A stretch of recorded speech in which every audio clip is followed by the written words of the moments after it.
It reminds me of Zorro. I love it. I love that we have a pirate show. Should wear the Zorro mask. The pirate ship. Are there, matey? The Dominator ship. Oh man, I have one somewhere. I have an eye patch somewhere.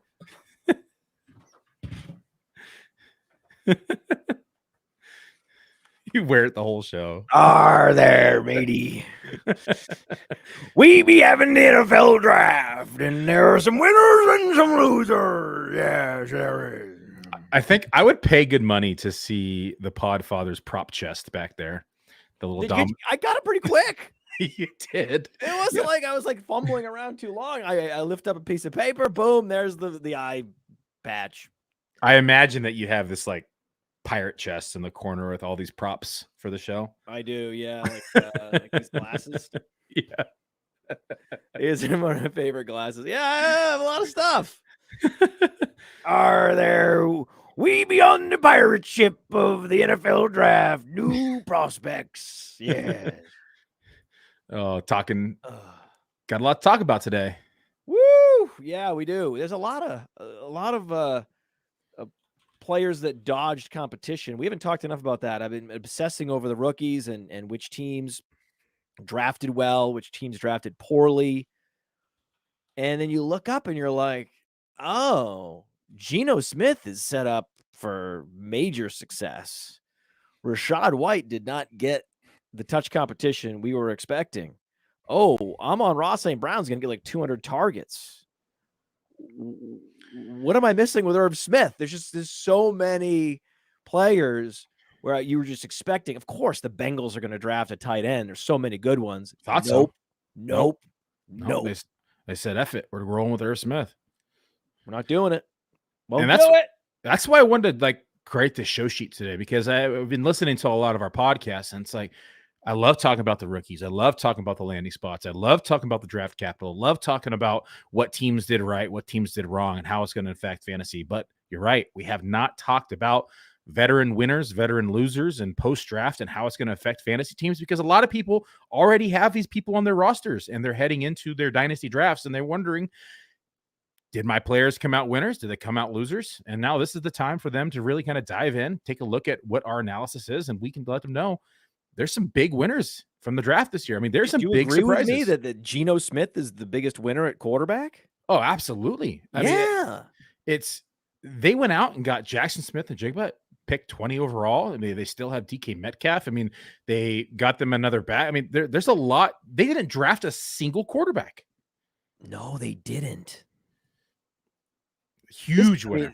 Not even a Stetson Bennett. Right? Yeah. Nothing. No one.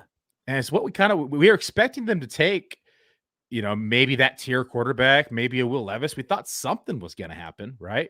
We didn't think that they were going to just avoid it altogether, and that's what they did. And I mean, Geno had a productive year last year. I mean, he was quarterback 9 in pass attempts. He was quarterback number 8 in deep ball attempts. I mean, he was, quarterback 10 in red zone attempts.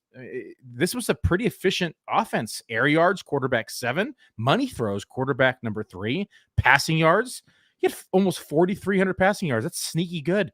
Quarterback number 8. And so he has the weapons. They just added another one. My only question is, this offense it was one of the teams that ran the most 12 personnel. Are they going to continue to do that even with Jackson Smith and Najigba? Or are they going to go to more 3 wide receiver sets? It's going to be interesting to see what this team does this year. Oh, I think they want to pass the ball, because even when they drafted Zach Charbonnet, the reason why that Pete Carroll said was, we need to upgrade the screen game. Right? So think about that for a second. Now, the contract that Geno Smith signed was so team friendly. It was one of the most team friendly quarterback deals I have ever seen. His cap hit this year is only $10 million. And then it jumps to $30 million and $33 million. He's just begging them to cut him. But yeah, $30 million cap hit. And then 20 to 25 million in yearly cash. If he's even serviceable, well, I should say, If he's just a notch above serviceable, He was better than serviceable last year. that's what I'm saying. If he just repeats last year with the upgraded weapons, if he can just repeat what he did last year, which was well above serviceable, Yeah. he could take a slight step back, Billy. Yeah. He would necessarily need to be kept. They have the out next year, right? But it's only like 17 million of dead cap. It's not that much for a quarterback, for a starting quarterback who's performing well. It's nothing. I think he's going to be their quarterback for 2 years. I'd say at the least. Yeah, he's going to be their quarterback for 2 years. And then they're going to make this decision. Is he worth a $33 million cap hit in 2025? And if he's put together at that point 3 straight quality seasons, of course he won't. But the thing is, he won't get to that year of the contract. He's going to restructure and get an extension in 2024. If he plays well enough for them to not cut him in 2024, then once the deadline to cut him has lapsed, his agent just goes right the next day, like, right, knocking on Pete Carroll's door, like, hey, show me the money. We're ready. Maybe they don't draft a quarterback next year. If he just keeps playing well, you just keep rolling it over and rolling it over and rolling it over. This is what the Vikings have been doing with Kirk Cousins. They thought that he was a temporary solution. They keep rolling it over. And when they're on the clock in the first round, they have the option of trading up. They have the option of drafting a Hendon Hooker, and they don't. They have the option of drafting a Will Levis. They could have drafted Will Levis this year in the late first round. They didn't, right? They're just like, oh, God, we probably maybe should go. No, we can't. We are going for it again with Kirk Cousins. So this could be the same situation that the Seahawks find themselves in with Geno Smith. And when you have Metcalf, Lockett, and Jigba, what? Like, question for you. If Geno Smith has a similar year as he did last year, right? We talked about just briefly, we did earlier, but I mean, look at the other metrics. Yards per attempt, number 9. Adjusted yards per attempt, number 8. Fantasy points per game, quarterback 8. Play action completion percentage, number 3. Pressure completion percentage, quarterback 5. Deep ball percentage, number 5. True completion percentage, number 4. If he maintains these stats and they have another above 500 year, let's say they get in the playoffs next year, what type of contract is he going to command once it's up for renewal? Or maybe he says, you know what, I want an extension next year. Right? He will. And he will. What does that look like? Going into the summer of 2024, he is going to demand an extension, as he should. His ADP at the FFPC, Billy, is 145. 145 for the guy that has arguably the best wide receiver trio in the NFL. Well, let's take a quick minute to hear from our sponsors, and we'll pick this conversation back up when we get back. You know, people always ask me, hey, what is the World Series of fantasy or the Super Bowl of fantasy football? And it's easy. It's the FFPC, the Fantasy Football Players Championship. It's a $6 million prize pool. And they've had their Never Too Early Best Ball leagues cranking since February. And so the FFPC is the answer to so many questions. Hey, where's the best place to get a Dynasty Orphan? Well, you can adopt a Dynasty Orphan at the FFPC. That's why we partner with them. If you want to play fantasy football for low, medium, high stakes, seasonal, best ball, dynasty, go to the FFPC. And don't forget, promo code Underworld to get you $25 off your first team. $25 off your first team, no matter what team it is, no matter what format it is, at the FFPC. Go do it. FFPC! Speaking of the FFPC, I didn't even realize. So Theo and I moved our First Class Fantasy recording to tonight. We're recording after this show. So for those of you who are live, stay tuned directly after. We're going to be recording First Class Fantasy. But I totally forgot. I signed up for a best ball draft earlier in the week at the same time. So I'm going to be recording and drafting at the same time. What about Jack? What about Player Profiler today? Is he getting bumped? No, I think is he after us? He's usually at 7:00. Yeah, but he's 30 minutes. So we're going after him. We're going at 7:30 Eastern. Okay. Yeah. 4:30 my time. We're not going to finish this show by 7:00. Yeah, it'll be close. We're gonna be coming in at the needle, maybe slightly Jack over. may get is Jack going to get bumped? Jack might get bumped 5 minutes. First fantasy time in history Jack gets bumped, or the show gets shortened. Maybe he has to go, or you guys start 15 minutes later. Yeah, we'll just push everything. Here's my guidance on this. My feeling. Jack is a machine. Yep. So are you, and so is Dario. You guys are different kinds of machines. This guy is a model of consistency, going live or dropping a video every single damn day at 7:00. It's pretty crazy. And the idea that we would bump him is unfortunate. I think we will, because this show is going to go over. But at that point, I think you got to let him do his thing, go live and do Player Profiler today. He's earned it. Jack Absolutely. has earned his time slot. The mustache has gravitas. There's a lot of power and respect in that mustache. You know who else commands a lot of respect is Rhamondre Stevenson for the Patriots. And the Patriots had 12 draft picks inside the 2023 draft. And guess what? They didn't use any of them to draft a running back. They were supposed to. They should have. Maybe they would. I mean, they still have Kevin Harris. I didn't hear anyone saying that Zach Charbonnet would go to Seattle. No, it's because Seattle does stupid things. But I did hear it was a certainty, Billy, that the Patriots were going running back, that the Tampa Bay Buccaneers were going running back because they had Zach Charbonnet in for a top 30 visit. I tried to explain to people. Cody's trying to explain to people that is as close to meaningless as it's just they had a hole in their prospect evaluation. They were missing information. They needed to talk to him and complete their process with him. It didn't necessarily mean that they liked him more than other running backs. Rachaad White, man. Rachaad White. It's so many fantasy gamers are predisposed to like certain players and not like certain players. And it just so happens that Rachaad White's one of those players they're predisposed to not like. I don't know why it is. It's probably a small sample trap on a rookie year yards per carry, which I don't care about. I really don't, especially when the entire offensive line was hurt. I do not care. But okay, you want to just fixate on that one statistic. Okay, good luck with that and lose all context. Right. So we zoom out on these players and we say, okay, Rachaad White is 215, has the all-purpose skill set we want, has almost no touch competition. What is it? Chase Edmonds?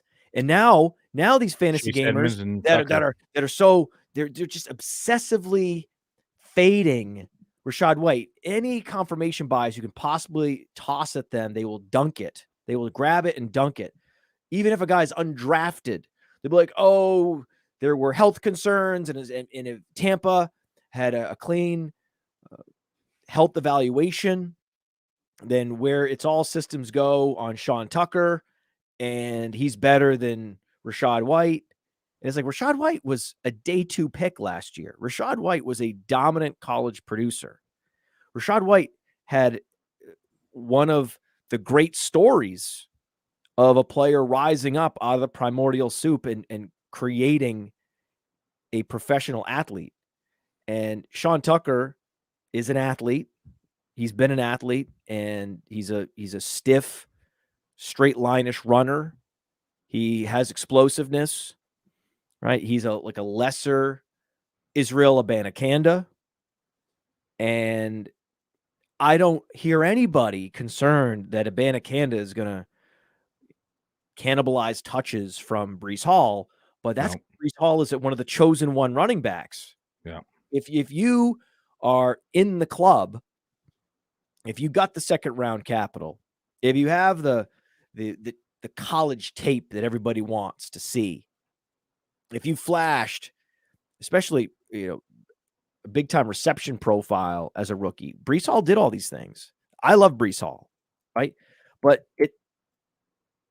it's pretty arbitrary to say, oh, well, Abanikanda doesn't affect Breece Hall, but I'm really worried about Sean Tucker when I'm looking for impacting Rachaad White. It's nonsense. Yeah, you can't say that Sean Tucker's going to drastically impact Rachaad White. Rachaad White was seeing the field even when they had Leonard Fournette on the team. And with Leonard Fournette and walking in free agency, maybe there's a chance he comes back. There's a chance they sign another veteran. But as of right now, on a projection standpoint, Rachaad White is owning this backfield. I mean, he's at right now projected 51% of the rushing share, a little over 200 touches or carries, I should say. We have him for a 9% target share. He was RB12 last year in targets. He had 58 targets as a rookie.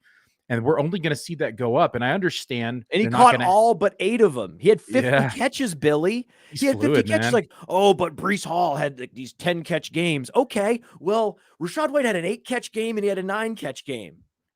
See how arbitrary this is? Yeah. And you got to think about it. People are only focusing on one factor, and they're saying Tom Brady's gone, the passing volume is going to come down, which is true. But what happens when you get an inexperienced quarterback or a quarterback who is less than stellar in Baker, right? So they have Baker, they have Kyle Trask. Both are going to do what when they're in the box and they're getting pressured? They're going to dump it off to the running back. Yeah, they're going to dump it off to the running back who has an 87th percentile burst score and an 84th percentile speed score. Yeah, I love Rachaad White. You're starting to see his ADP climb. Sharps at the FFPC. His ADP's up 5 spots this week alone. He's climbed all the way to 74.8. So we're starting to see the masses react to the draft already. We're starting to see his ADP adjust, which, in my opinion, it should have. And people are smart. They're sharp. There's a lot of information out there. They listen to the podcast. They know where Rachaad White stands. Right. I mean, look at this. I mean, he had a game with 22 carries, okay, and 105 total yards. The next game, he only had 14 carries, but in that game, he had 9 receptions, so he had 109 yards. Yep. Those were the games where his snap share was above 60% because Leonard Fournette was not healthy. Those are the two games with a snap share above 60%. And in both of those games, he went over 100 total yards. Look at some of his routes in that year. That same game, he had 31 routes ran that game, 67.4% route rate. Yeah, even in games where he only had like half the snaps, he's running 30 routes. Yep. He's a phenomenal receiver. That's another thing. Like, oh, Jahmyr Gibbs is going to catch so many passes. He's going to catch 70 passes. Why can't Rachaad White do that? Rachaad White's not competing with David Montgomery. Yeah, I love Rachaad White this year. The only concern is the offensive line.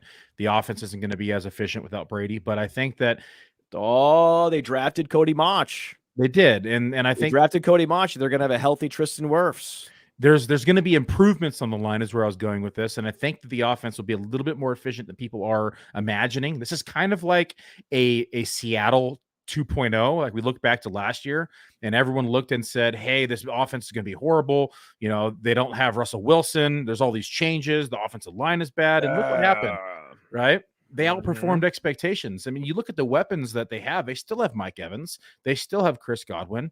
They have an improved offensive line, a healthier line.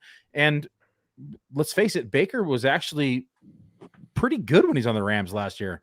And so I think that given the opportunity here with the new weapons that he has, they could surprise people. And I think regardless, Rachaad White, whether they're improved or not, Rachaad White's still going to have a lot more of the opportunity share than he did last year. And they're going to have an improved line to get increased efficiency. And worst case scenario, he's going to get the dump off. So he's kind of a built-in floor with unlimited ceiling right now. Yeah, and he can break long runs in the screen game because he's so explosive and he's strong. It's really too easy. It's just this one is too easy. I know that Jahmyr Gibbs' seasonal ADP is only going higher and higher and higher and higher. It's already 25 slots ahead of Rachaad White. That's more than 2 full rounds, and that gap is just going to keep widening. But Rachaad White is also rising. You said in the FFPC, just in the last couple of weeks, he's up 5 spots, half a around. round. Yep. Yeah. So it's not going unnoticed, but it's not noticed enough. It's not the smash that many should be viewing him as. They're viewing it as like a value pick. And it's like, no. This is not a value pick. This is a smash pick. I think so too. This is a high floor, high ceiling smash in that particular zone of drafts. When there's receivers are just underwhelming in that. So all the receivers you really wanted are gone at that point. You have to go back and get your second running back in that exact sort of draft slot. And then boom, the great gift is there of Rachaad White. Now you mentioned Rhamondre Stevenson. Yes. How bullish are you on Rhamondre Stevenson? I think I have him as RB8 or RB9 inside the rankings. And I was catching quite a bit of grief for it earlier in the process. But guess what? People saw they didn't draft a running back. We mentioned earlier, they had 12 draft picks, didn't take a running back. They didn't even touch the position with those 12 picks.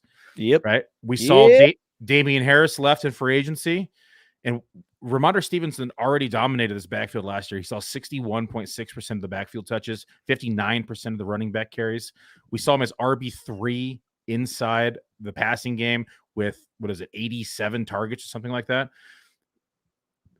I think he's in for another massive workload. And I know it's the Patriots, it's Bill Belichick, but when Bill Belichick finds something that works, that's the one thing that we can count on him doing, is repeating that process, right? We knew that they're going back to hard-nosed football. They're looking to have a good defense and increase the run game. And so I think that we can continue to see this here in 2023. They already don't trust Mac Jones. They've made that very evident and clear. They've talked about it left and right. I think we're going to see, another pretty heavy usage from Rhamondre Stevenson.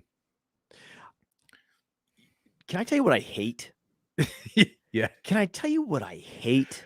Hold on, let's boo him first. You know what I hate? I hate it so much. I hate it.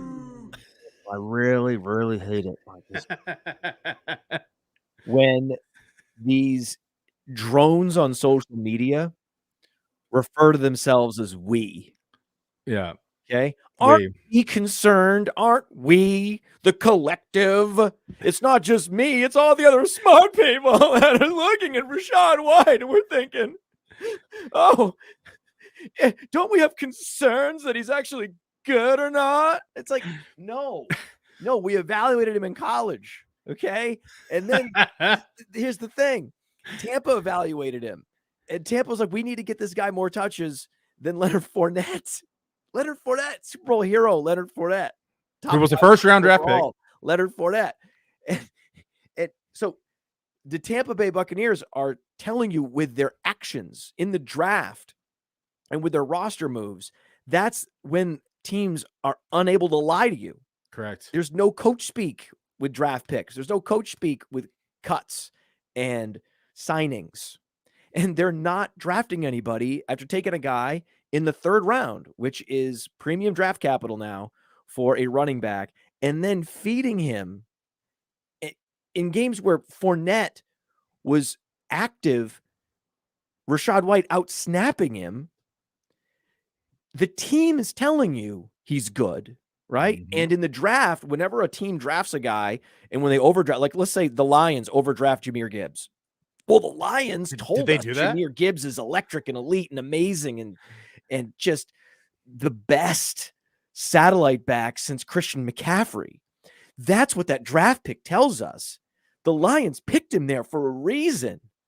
And then there's well, what about all this evidence that Tampa has provided on Rachaad White with their actions? Oh, well, I saw a yards per carry I didn't like last year. So no, in this case, in this particular situation, I'm not going to listen to the team, but I am going to listen. Oh, I'm all aboard the Lions telling me what I want to hear on Jahmyr Gibbs. And the case for Jahmyr Gibbs is, hey, it's very possible this guy could catch 70 passes. Do you know who caught 69 passes last year? Good number, by the way. Rhamondre Stevenson. So this is the funny thing with rookies. right? The funny thing is, like, this guy could catch 70 passes if things break right. Well, we have guys that already did that. Correct. So maybe you do that and not the shiny new object. The fact that he had 58 targets in a Tom Brady offense as a rookie says a lot about him as a player. Brady would not have had him in the passing game if he didn't, one, trust him, or two, believe that he was going to be able to not get him killed and be able to perform inside the passing game. We're only going to see that opportunity increase, and the offensive line's only going to get better. So this is where the analytics are, misleading, because people are going to only look at the yards per carry. They're only going to look at the yards before contact. They're going to look at all these different things and say, hey, you know what? He only had, 3.6 true yards per carry. He was only seeing 4.3 yards per touch. He didn't really have, a high breakaway rate, and so Yet exactly the key, because when you have a shit offensive line, it's a lot harder to perform as a running back. Yes, there's some running backs who are better at, breaking off a contact, but he makes his bread and butter inside of the passing game. And if he's able to now expand upon that role on the ground and continue to get better on the ground as the offensive line improves, running back 2 is not his upside. That's the floor. Yeah, that's the thing. And this is the worst, right? Adam in the chat is saying, well, so you're telling me the NFL's never wrong? No, my position is the NFL's wrong all the time. But those that keep comping Jahmyr Gibbs to Christian McCaffrey because draft capital are necessarily only looking at back up on the screen. The draft capital as the primary driving factor in their prospect evaluation. And I've been saying, no, you can't do that, because there's also comps that happen to include draft capital, because CJ Spiller once upon a time was a top 10 pick. So that one, actually, the draft capital is aligned, but you could go to Kenyon Drake and others. There's been plenty of problematic satellite backs that never elevated themselves to an Alvin Kamara, Christian McCaffrey. And talk about a satellite back, though, who is going to elevate himself, Tony Pollard. Yes, right? Oh, man. And, Billy, I don't know how many times we have to tout a player and sometimes have to truth-er a player for years. And then they finally break out all over the place. They finally get their just desserts. And how many people were saying Tony Pollard was bad? Oh, you can't overpass Zeke. He can't hold up. He's not durable enough. And then what do the Dallas Cowboys tell us with their draft picks? Oh, they're all in on Pollard. All in. They're going to feed him. That's the message that we are receiving. That's the message. I am much more likely to process the information that NFL teams are giving me with high certainty when it's related to opportunity share than it is efficiency. I don't know how good a lot of these players are going to be when they get to the NFL, and the NFL doesn't either. There's a huge cloud of uncertainty around all these players. Okay, we're not sure. We have a confidence level. It's in the breakout finder. The breakout finder has the exact confidence level for all these players, right? There's a confidence level of 65 to 70% on Jahmyr Gibbs that he's going to have a breakout season. It's very high based on where he was drafted, but there's also the possibility that he busts. So we have to know what we know and know what we don't know. The information that we're gleaning from NFL teams related to opportunity has a much higher certainty. It's a damn certainty that the NFL is the Cowboys have said with their actions, Pollard will be fed. Tampa has said with their actions that Rachaad White will be fed. Detroit has said with their actions that Jahmyr Gibbs is excellent, that Jahmyr Gibbs is a true difference maker, that Jahmyr Gibbs is truly special at running back. That I'm not so sure of, only because I've seen so many, not just top 15, I'm talking top 10 picks flame out. And I remember criticizing the Kevin White pick. Kevin White was drafted in the top 10.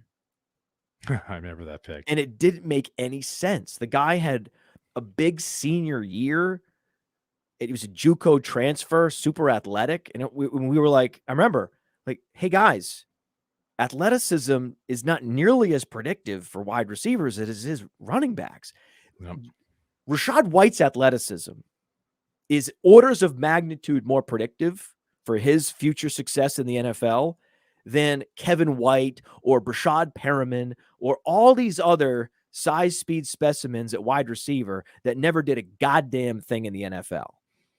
So yes, we focus on the right details. And when it comes to the messages we're receiving from the NFL on draft day, we pay the most attention to, and it's factored in the most to, the opportunity share. So we always say opportunity is king in fantasy football. It is in the NFL as well. And Pollard, for instance, in this scenario, they didn't take a running back in this draft until pick 635, and they took Deuce Vaughn with pick 212. Now, when we say winners and losers here, they were definitely winners in the draft. We're not saying they're scot clear free of free agents being added to the team, because all these guys still have a realistic chance of having at least some workload, or I should say their opportunity reduced in some capacity with a free agent addition. But as of today, NFL teams are signaling that Tony Pollard is in for a monster year, again, based upon them not taking a running back. And Deuce Vaughn is an undersized back. And so I would expect them to utilize him in some capacity. And they have a little bit of maybe biases towards him with his father being on the coaching staff. Or is it a scout? A scout or scout? I think is what it that's is. why they drafted him, Billy. Exactly. It was a legacy pick. It was a favor. Yeah. They know that those picks rarely hit.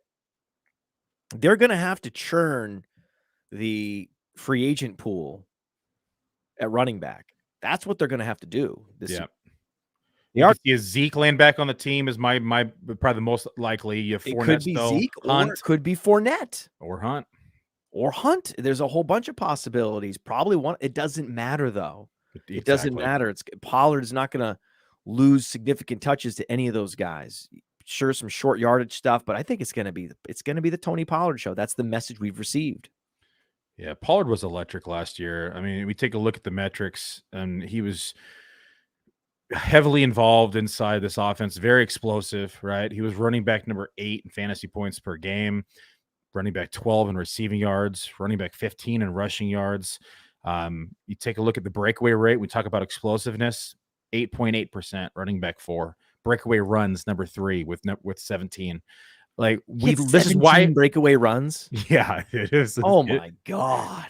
I remember I remember looking at his opportunity thinking that was the only thing that was going to, hinder him as in the fantasy. And then he would just break one off and it'd be like 60 yards and a touchdown, and that's what he was doing. That's why he was so good. I mean, yards per touch, 5.9. He was RB number 5. And so this is why we like explosive backs. This is why I had been kind of stashing Pollard forever. This is why I kept going back to the well and back to the well and back to the well, right? It took him a few years to break out. He was RB 58 in his rookie campaign, RB 51 in 2020. He was RB 30 in 2021. And finally, 2022, finally given a little bit larger role, gets more of the opportunity because Zeke is dusted, in the words of Theo.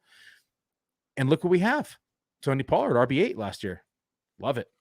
Yeah, there's a significant Jahmyr Gibbs hype in the chat. It's a bunch of Lion fans in here. Yeah, you got a guy with the Lions logo saying he's going to be Deebo Samuel. You got people victory lapping his tape in college, right? Like his yards per carry wasn't that impressive. It was average for a college running back. But no, we don't want to talk about that. No. Lions fans in here hoping he's Barry Sanders 2.0. Yeah, no, the tape. No, it's the tape. Christian, and I love it when they say tape. And when they say tape, they're watching all the highlights on ESPN from college tape. Yeah, he definitely broke some tackles and had some big runs, as did all. You know who else had phenomenal tape, by the way? You know who had some of the greatest tape I've ever seen? Because in college, a professional running back, a guy that's going to be playing on Sundays, they break so many damn tackles. Yeah. Right. They break so many damn tackles. That was what we loved about Javonte Williams at UNC. Lots of broken tackles. But the tackle breaking machine in college was David Montgomery.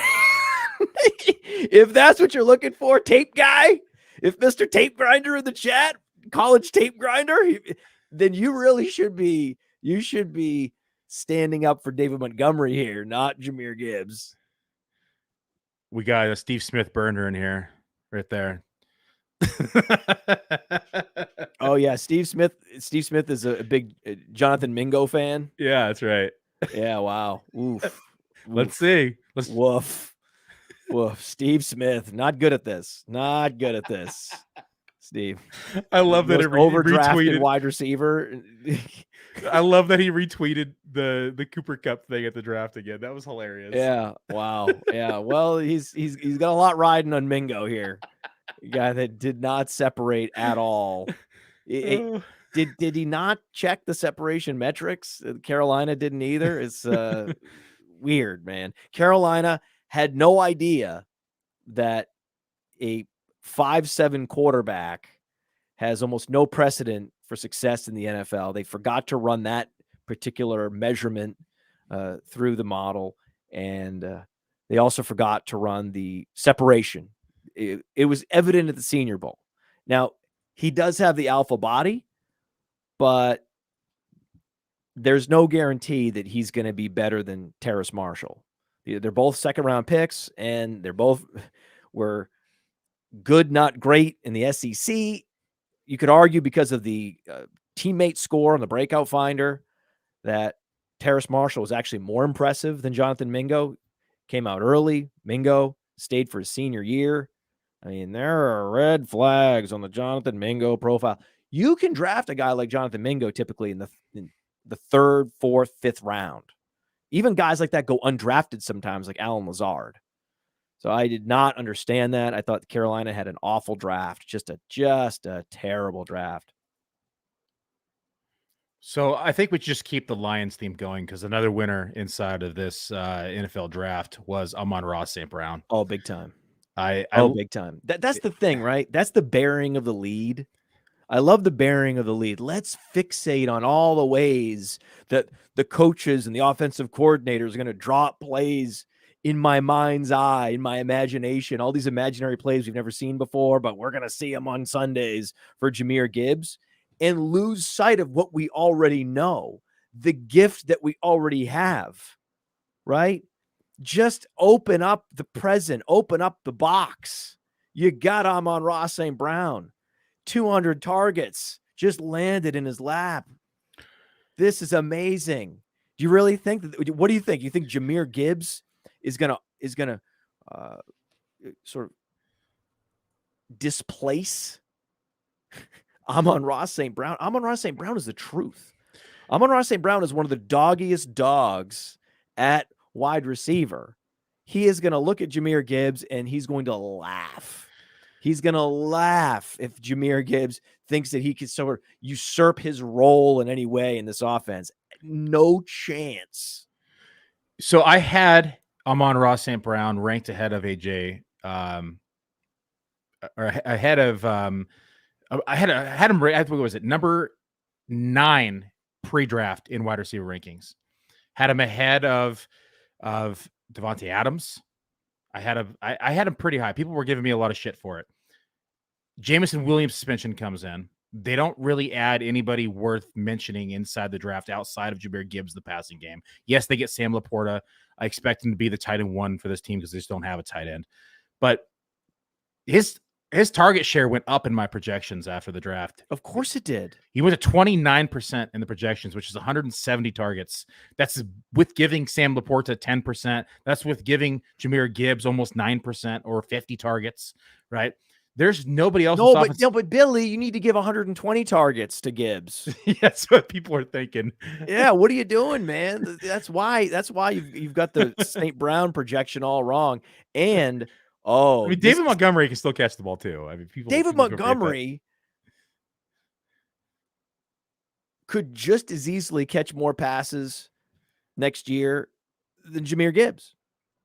It's not a certainty that Gibbs is going to catch more passes than David Montgomery. Not a certainty. I think it's likely, and likely. I have it projected. Of course, it's likely. Of course, it's likely. We definitely have Gibbs projected to catch more passes. Yeah, but David there's Montgomery a world that exists has a long history of being a quality receiver out of the backfield, being able to leak out, being able to make himself available, active in the screen game. This has been David Montgomery his whole career. Remember, David Montgomery, amazing tape. The best tape you've ever seen at Iowa State. The best tape you grinders have ever seen. I haven't he had a 54 catch season. Yeah, he's been involved in the passing. He's been more involved than people can remember, even think, and that's why I think that it'll hinder Gibbs' rookie year. But I still think Gibbs leads. Stop it! Stop with these big facts, Billy. Stop with these big facts. Stop. And did you see this? Look at this from Alex. Steve Smith roasted Skip Bayless today for an old take, saying Johnny Manziel would be good. Steve Smith's on Well, no. Do you understand? Steve Smith is obsessed with the Podfather. You know that, right? No, he's obsessed with me. The first podcast he listens to when he wakes up is mine. Go listen to my show, The Mind of Mansion.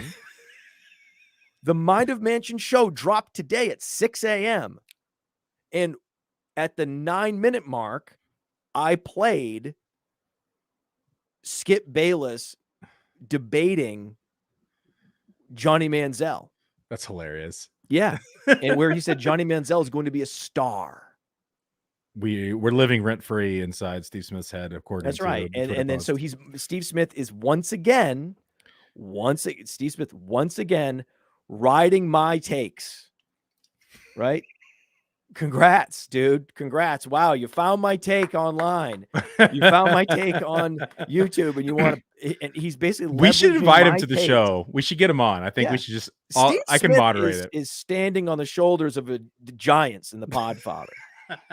Steve Smith is like climbing up onto my shoulders. A little Steve Smith, right? What is he? 5'7" at this point? 5'6" with heels. Climbs up onto my shoulders every morning in order to have relevance in fantasy football, just leveraging everything I'm doing, whatever I'm doing. He's like, okay, how do I use what the Podfather's doing? How do I copy and paste the Podfathers and try to pawn it off as my own? Speaking of relevance in fantasy football, Samaje Perine is going to have relevance this year, and people don't want to admit it. I mean, you look at this team right now, and we have Javonte Williams, whose availability right now is up in the air with that gruesome injury. We're expecting him to miss time, right? The Broncos didn't draft a running back. They've just brought in a couple dusty ones. That's paving the way for Perine to have a large workload to start the season. Yeah. Where are you comfortable drafting him? He goes at the FFPC right now at pick 107. He's starting to climb. God. He's climbed a quarter of a round in the last week, but where are you comfortable taking him? Pick 90? Okay. Yeah, I think so too. Pick 90. I mean, he's going to be fed for at least the first 4 weeks.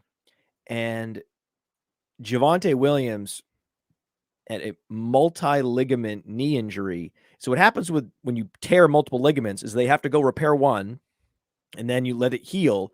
Then they go back in and they repair the next one. So it delays your rehabilitation process months. This is what happened to J.K. Dobbins. Like, how is it possible J.K. Dobbins missing games when he was injured last August? And it's like, well, because you're stacking rehabilitation periods. That's why. And that's if there's no complications and they need a revision surgery like Rachaad Penny did. So there's a lot that can go wrong with Javonte Williams and his knee in the next 3 to 4 months.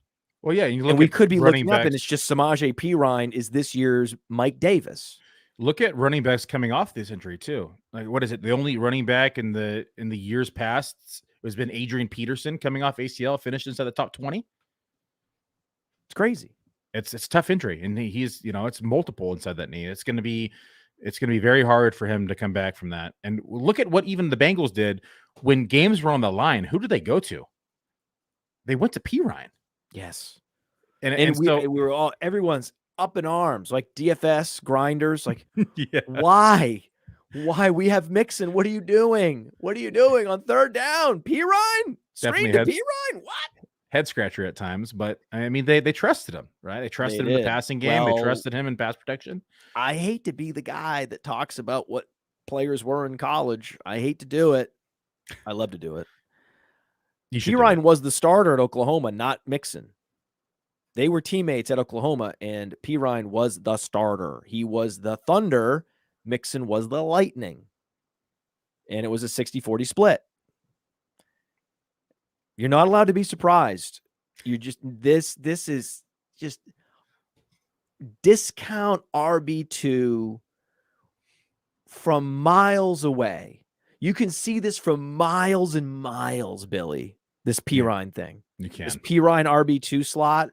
You can see it for just miles. Any league, best ball, need a running back. You're going hero RB, your third running back. Oh, perfect, right? If you can go, running back in, say, first, second round, come back. Your second running back is Rachaad White. Your third running back is Samaje Perine. I'm comfortable with that. If those are my first three running backs, I'm fine with that. Wouldn't you be? Perine is RB33 inside my rankings this year in the projections, and it's a very, very, very conservative projection. I still have I know it is. I still have Javonte Williams for a pretty equal rushing share with Perine here, and then this is with him missing time. You go to the passing game, I have them pretty similar again. They're both in that 31 to 33 range. It's very well possible that Javonte Williams misses more time than we're expecting, misses out in the passing game, misses out in the rushing share, and Perine's a top 30 back. Yeah. Look at these people in the chat. They're such Gibbs stands. It's like Men in Black. They just they reset their brains every year, and it's like they have no memory. I'm not gonna lie, all of these rookies struggling to capture the share that they were expected, that they were projected to get. That's why all these running back projections for rookies are so fragile. And I know that when you and Dario are putting these together, you're like, man, I don't know about this projection for rookie X or rookie Y or rookie Z. It's because they get to camp and they start to struggle with pass pro. They start to not being in the right place. And then they lose trust. And then suddenly you're in the game, and what happens? It's an important down and distance, and there's David Montgomery again. And this is not because I hate players. I don't. I hate young players. I love rookies. I love athletic rookies, of course. Like Jahmyr Gibbs is one of my ideal archetypes of player. But if you're going to steam him up the way you're steaming him up irrationally, having no memory of how the NFL actually works in practice, then I have to stand up and say, no, sir, you are wrong. You need to go and study the history of the NFL and come back to the stream. I just want to point out that it's never a 60-40 split, because you still have rushing share for the quarterback. You still have rushing share for the other running backs. You still have rushing share for some of the receivers. So realistically, if we're going to talk about the numbers, because he's a rookie, right? Yeah. They're going to rotate in a Craig Reynolds. Exactly. Justin Jackson. They're going to run Amon-Ra St. Brown 9 touches. They're going to run. Truth is not something that anyone is interested in hearing. They just want hype. They just want never-ending hype. Why would you ever bring up these inconvenient truths about how the NFL works? That's not fun. He's still going to be very involved in the passing game. I do he is my RB18, so I'm not low on him by any means. No. But can you imagine where you'd have him if it was 60-40? Yeah, I mean, I have him 38% is where I have him as rushing share, but passing game is where he's going to make his money. I know they're saying 60-40. Yeah. Like, hello. He's not going to have 60%. No, he'd be like RB1. Here, I'm going to look at it. Actually, let's put in 60% right now. Joe, okay. Can you imagine where he is? Where do you think he's going to land? Put him at 60% and see where he ends up in the projections. All right. me go back to the north. Okay, 60% is in. Running back takes him to. Do you want to guess where he lands? Oh man, is he RB7? 3.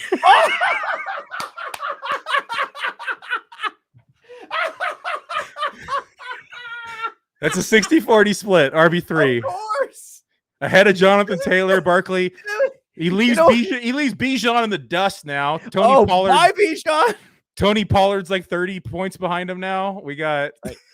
This is why we're the ones behind the microphones. This is why we're the ones that host the shows, and you are in the comments. That's why, because we have the ability to put in these like silly, fake, imaginary ratios. Man, if that's the same, I'm underdrafting him. You must be. I mean, he's a top 5 pick. Man, we're never gonna get to the losers. No, that's another show. Another show. We'll do the losers next week. We'll do the losers next week. We got Jack's coming on. Jack's already been pushed. We got 2 more. Does Jack know he's being pushed, or is Jack going live while we're live? Jack will find out, I guess. Let's talk about Jack Gabe is Davis. Live while we're live. Is he live right now? Oh, well, we're killing Jack right now. Sorry, Jack.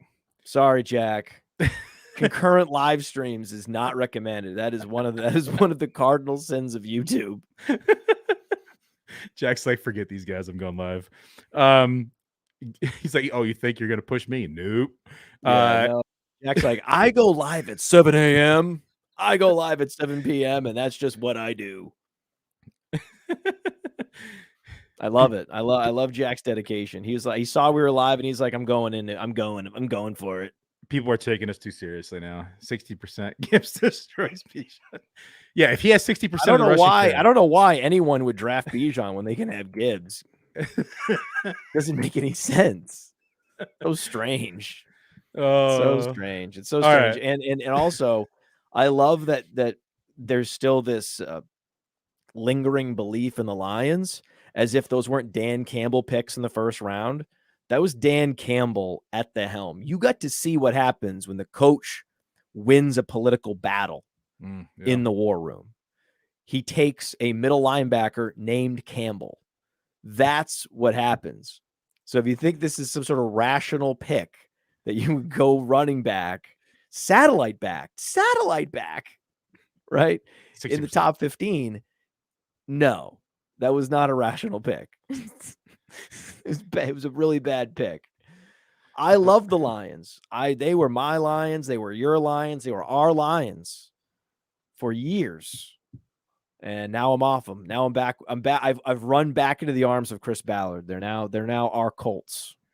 Our Colts. Let me just clarify this because we were joking around. I don't want to confuse people. So the comment was that Gibbs is going to see 60% of the rush share. And when you look at the math and break it down, it's just physically not going to happen because we still have David Montgomery on the team. We still have Justin Jackson on the team. There's still other pieces that are going to be involved inside the rushing share.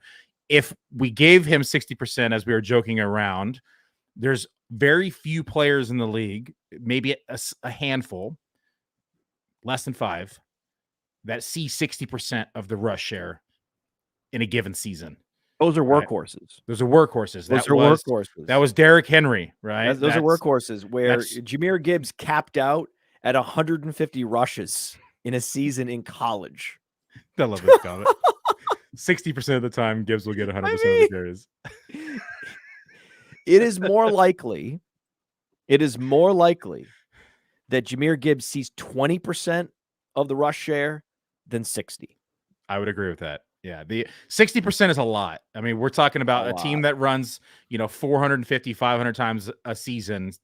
He's not going to hold up to that volume. And they have David Montgomery, who's able to run between the tackles and is going to withstand those hits. So the joke was, if we gave him 60%, you're now saying he's a top 4-3 back inside the league and opportunity share on the ground. Now you work in his passing volume of nearly 10%. And he's now like Christian McCaffrey-esque, right? Listen, Billy, this is why we're the hosts and they're the commenters. Yes. That's what this is. That's why this It's is. still And fun, I though. love these comments They're about great. the Lions where they can't let it go. Another guy with a Lions logo coming in saying that no, Brad Holmes wanted these players. He said so. He said it. Oh yeah. Oh, he said it. Oh, because he said it, that means it was true. Of course, he had his hand on a Bible. Right? Of course, if you've heard of Stockholm syndrome, right? Of course, if the team picks a player in the first round, you're going to say that you wanted it if you're the general manager. Otherwise, it will negate all of your power within the organization if you admit publicly that you've been usurped politically by Dan Campbell. He can't do that. Of course not. Speaking of usurping, somebody who was not usurped inside this draft was Gabe Davis. We were expecting them to take a receiver. The Bills really only added, Deontay Hardy inside free agency. Yes, they went out and drafted Dalton Kincaid, but outside that, Gabe Davis is safe as the wide receiver 2. We're expecting them to run a little bit more 12 personnel between Kincaid and Knox, but Gabe Davis is going to be on the field in 2 wide receiver sets. That means so. I think that we have another safe season for Gabe Davis to perform as the wide receiver 2. What that means for fantasy perspective, we're hoping he improves upon what he did last year, right? He was inconsistent throughout the entire season. He definitely had some drops. He was number 7 in the league in drops, which, led to some of his inconsistencies. But from a target standpoint, he's still projected to see close to 100 targets. This offense still has Josh Allen. Right. They're, like I said, we're going to be moving towards 12 personnel, but Gabe Davis still comes out a winner inside the draft. Just need to be careful because he's definitively not good. That's okay. I can agree with he that. has shown himself to not be good. And except in the playoffs. When you get he's flashed, but he's consistently not good. But in seasonal leagues, we care about opportunity first, efficiency second. And in the context of this offense, there's going to be plenty of games where defenses are bracketing Stephon Diggs and Gabriel Davis is going to eat. I don't know how consistent he's going to be. I think that he is one of the better best ball receivers. I'm much more likely to draft a player that I question their ability in best ball, knowing the inconsistency will be maddening throughout the year. So just draft him in best ball. He's a great best ball option. He's a great best ball option right now. He's probably going to go up, I'm guessing, because he's such a clear winner, but these things take months to shake out fully. He's only up, a few spots? Yeah, not much. So, yeah, he's going to be going up even more. So I think now he's a great best ball. Great best ball pick. And the FFPC has best ball leagues too. They do. 125. Drafting one a little bit later. Yeah. So, yeah, get Gabe Davis in best ball, 100%. But know that he is a fade in Dynasty. That is the exact profile of a player where we're really excited about the opportunity and the context of the offense, but it's been revealed with the efficiency metrics for 3+ years that he's an average NFL receiver. That's all he is. He still has the youth, and I do have him in a handful of leagues. I have not been able to unload him. I thought he'd be easier to trade. He hasn't been that easy to trade. I don't know what's going on, but I was shocked. Some of the trades I proposed where I thought for sure people would be excited about Gabriel Davis, especially being, so much runway this year. Have you tried since the draft? Great target runway. Yeah. And just, I'm getting a lot of with Gabriel Davis. So that's a bummer. Enough. That's a bummer. The problem is, Player Profiler is just so ubiquitous now. Most people are able to look it up, go back a couple years, and then be like, oh man, this guy.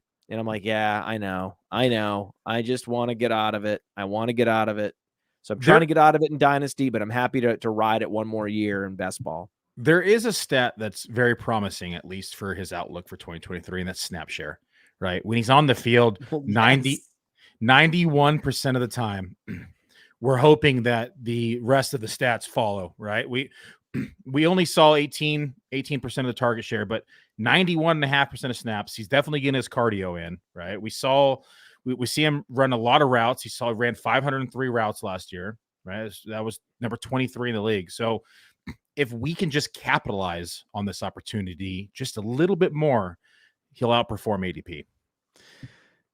In this context, I love target premium on Player Profiler, which looks at on any given target, what fantasy points per target is he delivering above or below the average Bills receiver.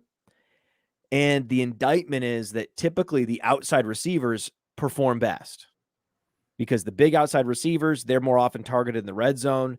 They have the higher target depth passes. So they're teed up to score more fantasy points at any given target. And yet, Gabriel Davis, negative 3.5% target premium last year. Hashtag not good. He's an average guy. He's just average. And you might say, oh, well, that's Stephon Diggs. Yeah, but that's also factoring in Isaiah McKenzie and Dawson Knox and Devin Singletary. So get off my lawn. Who else you got? Last player, we're going to talk about Treylon Burks. Burks is the big winner in the draft. Comes out big. You know, they went out and got themselves a big arm quarterback. They got Cody's guy, right? We come out and they don't really add a receiver really here that's really going to eat into. I mean, can you imagine you're a receiver and they draft a quarterback early and they don't draft any wide receivers? I mean, that's all you could ask for.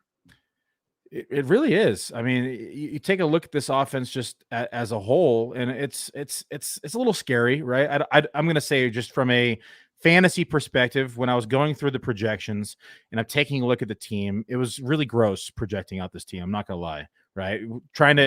This was before Levis lands here. Like when I was trying to do Ryan Tannehill and Malik Willis, like it was gross. Derrick Henry still in the offense, so we're expecting them to run the ball. We talk about 60% rush share. Derrick Henry will see close to, if not 60% of the rush share, which is close to 300 touches, by the way. That's what that means. The rest of this offense, though, I mean, listen to this receiving core.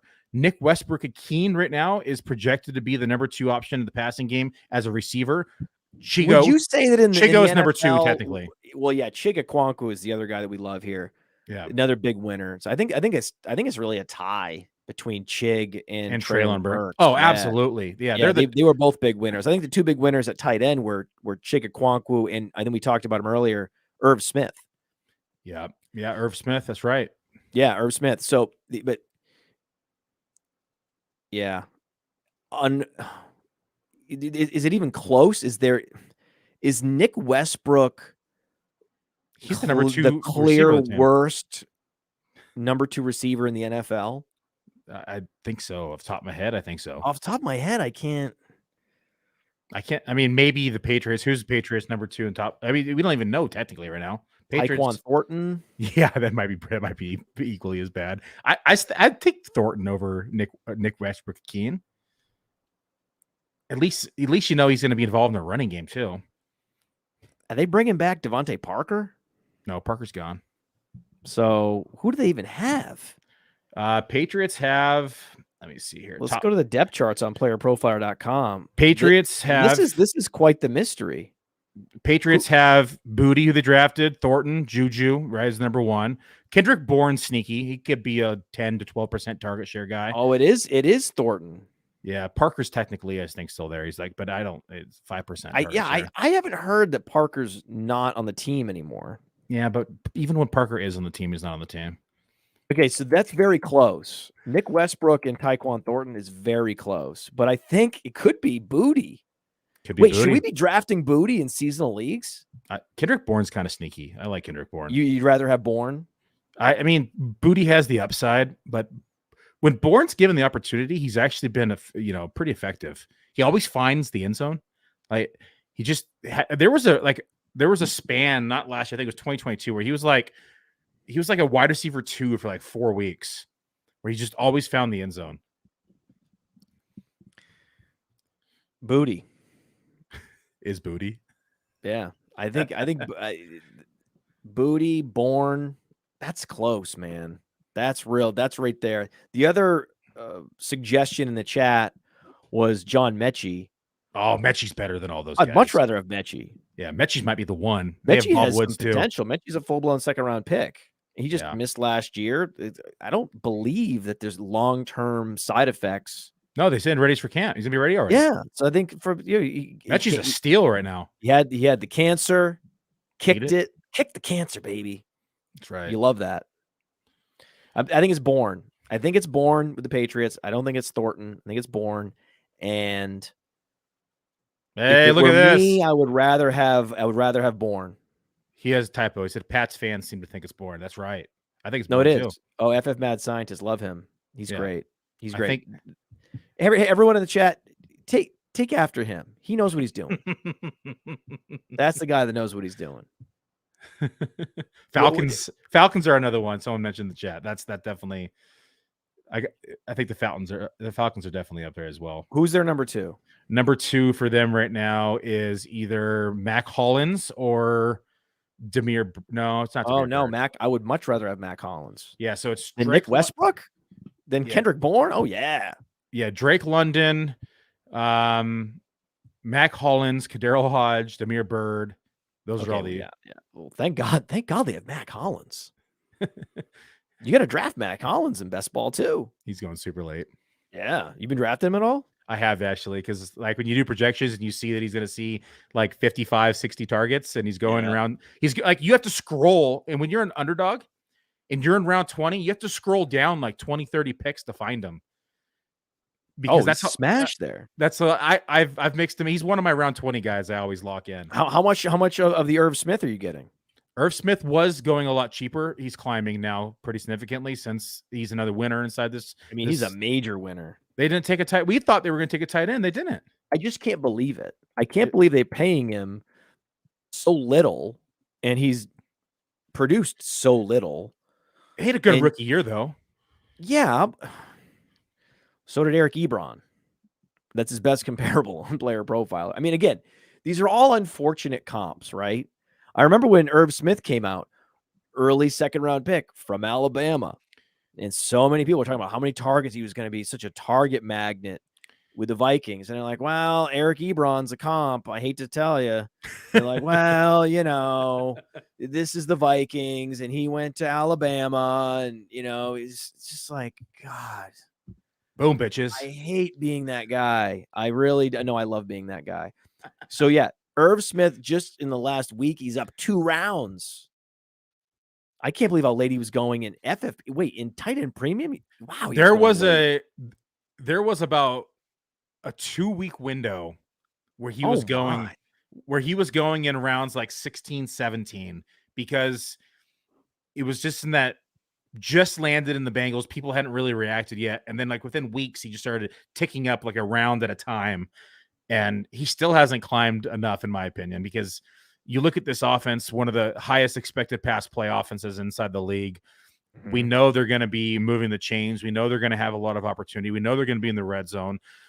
We saw Hayden Hurst have a fairly productive year last year. I mean, there's a lot of things to like in regards to Irv Smith. They're paying him $1.7 million discount. Wow. They're going to war with a $1.7 million tight end to go win a championship. Imagine that. And they didn't draft a tight end. Do you think it was just an error? You think they just made a mistake? I think I can see that happening. Their guy went draft looking by and them waking up on Sunday morning and going, okay, who do draft a tight end? To bolster that position. Like nobody. Wait, nobody? I think not even Will Mallory. Nobody. You're like, yeah, like Schoonamaker went second round. A bunch of these guys we liked, we got sniped on, and then the draft played out, and we didn't get any of the guys we wanted. They should have grabbed Kuntz. That's what they should have done. Yeah, there's a lot. This was a deep tight end class. Everybody expected them to take a tight end, and they just didn't. Yeah, it was weird. But this is why we just draft teams based on what the current reality is, and we make the NFL be rational. We make these NFL teams like beat us, go be rational. And so often they don't do it. That's right. That's the show. That's the show. Hey, you like that video? Be sure to subscribe and activate those alerts so you get notified as soon as new videos drop. And be sure to check out playerprofiler.com. We have all the tools for you to dominate every type of fantasy league. We have a draft kit, Dynasty Deluxe, data analysis, DFS Dominator, and don't forget the player rankings to rule them all.